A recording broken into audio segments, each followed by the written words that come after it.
بسم اللہ الرحمن الرحیم۔ خنزیر کھلانے والا ظالم بادشاہ۔ پرانے زمانے میں بنی اسرائیل کا ایک بادشاہ تھا جو کافر ہونے کے ساتھ ساتھ بہت ظالم بھی تھا، جو لوگوں کو خنزیر کا گوشت کھانے پر مجبور کرتا تھا اور جو آدمی انکار کرتا تو اسے سخت سزائیں دے کر ہلاک کروا دیتا۔ پھر اس زمانے کے سب سے بڑے عابد کو بادشاہ کے پاس لایا گیا۔ لوگ اس عابد کے مرتبے اور فضیلت سے آگاہ تھے۔ لوگ نہیں چاہتے تھے کہ اس عابد بزرگ کو بادشاہ کی طرف سے کوئی تکلیف پہنچے۔ ایک سپاہی نے عابد سے کہا، آپ مجھے ایک بکری کا بچہ ذبح کر کے دے دیں۔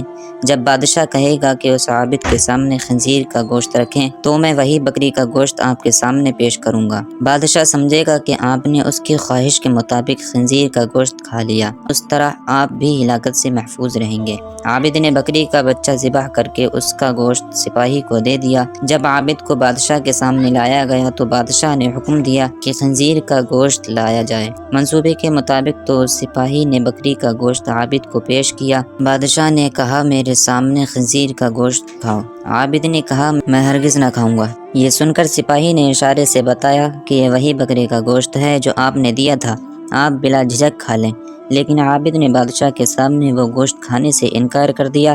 ظالم بادشاہ نے سپاہیوں کو حکم دیا کہ اسے قتل کر دیں۔ جب عابد کو قتل کے لیے لے جانے لگے تو وہی سپاہی قریب آیا اور کہا، آپ نے گوشت کیوں نہ کھایا؟ باخدا یہ وہی گوشت تھا جو آپ نے دیا تھا۔ عابد نے کہا، ایسی کوئی بات نہیں، میں اس بات سے ڈر گیا تھا کہ لوگ میری وجہ سے فتنہ میں مبتلا ہو جائیں گے، کیونکہ جب بھی کسی کو خنزیر کا گوشت کھانے پر مجبور کیا جائے گا تو لوگ کہیں گے کہ فلاں عابد نے بھی تو مجبور ہو کر حرام گوشت کھا لیا تھا، لہٰذا ہم بھی کھا لیتے ہیں۔ اس طرح لوگ میری وجہ سے بہت بڑے فتنے میں مبتلا ہو جائیں گے اور میں لوگوں کے لیے فتنہ ہرگز بنانا نہیں چاہتا ہوں۔ یہ کہہ کر وہ عابد خاموش ہو گیا اور جلاد نے اس کا سر تن سے جدا کر دیا۔